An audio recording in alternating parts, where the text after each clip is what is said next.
Hey guys, today I'm going to be showing you how to remove a green screen on Photoshop. I don't want to waste your time, so let's get straight into this. Obviously, get your image with the green screen. First, I'll show you how to do it the simple way, and then I'll show you how to do the more complicated stuff. What you're going to want to do is grab your image with the green screen. So let's say I have this minion. I'm going to go ahead and paste it into Photoshop using Control V and Control C to copy it. So as you can see, we have our image right here. What we're going to want to do is go over here and select the magic wand tool. If you don't have it, left click and hold down and you'll be able to select it. So it's the magic wand tool right there. And then what you're going to want to do is make sure that this layer is selected and left click. So as you can see, some of it does get incorporated and some of it doesn't. So what do you want to do there? Basically, if you're fine with this, then you're good to go. If you're not fine with this, you can then bump down your tolerance. So let's go ahead and try 80. So what I'm going to do is press Control D to deselect, then left click again to reselect. And as you can see, more of the little hairs are still on this and it still remains. So if you want a visual of what this looks like, I'm gonna hit the eraser tool and then press delete. As you can see, his hair gets dematerialized. We don't want that. We want a clear or a clean crop, right? So that just means we have to reduce this a little bit more. So let's try 60%. As you can see, a bunch more of this is now actually selected, but we're just gonna be running this and keep lowering it until we get the exact look we're going for. So this is perfect. Every strand is connected. Well, besides like this little portion right here.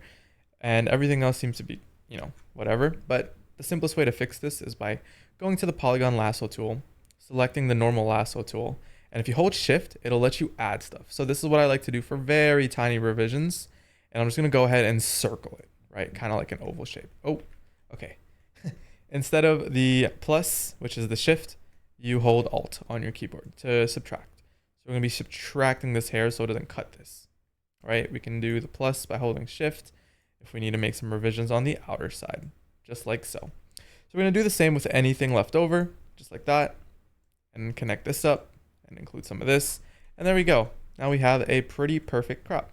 Press delete and you should be good to go. That is a perfect crop. Now, what happens when you have an imperfect crop? And all that means is like the background is a gradient. So as you can see, this lady, she actually has a gradient background. The top of the image is lighter than the bottom of the image. So what then? Basically, you just got to mess around with the tolerance. So as you can see, if I left click, this doesn't get included. So if I hold shift and include this, it does get included. That's literally it. And obviously you can go lower on tolerance and it'll include more of the green, but beware because there might be some portions that aren't like included. So this isn't included. So I'm just going to go ahead and include this by holding down shift again. This gets removed. I don't know if you want to keep this. If you do want to keep this, then you just use the lasso tool. Is it an add? Yeah, it's an add. So we're just going to go ahead and add this into the crop. Wait, that doesn't make sense. We got to subtract. Boom. Bam. As you can see, boom, that's all set up and good to go. We're also going to be going back and doing some on this side. Yeah, that should be all. And I'm just going to go ahead and press delete. As you can see, perfectly cropped. If this was helpful, consider subscribing and leaving a like.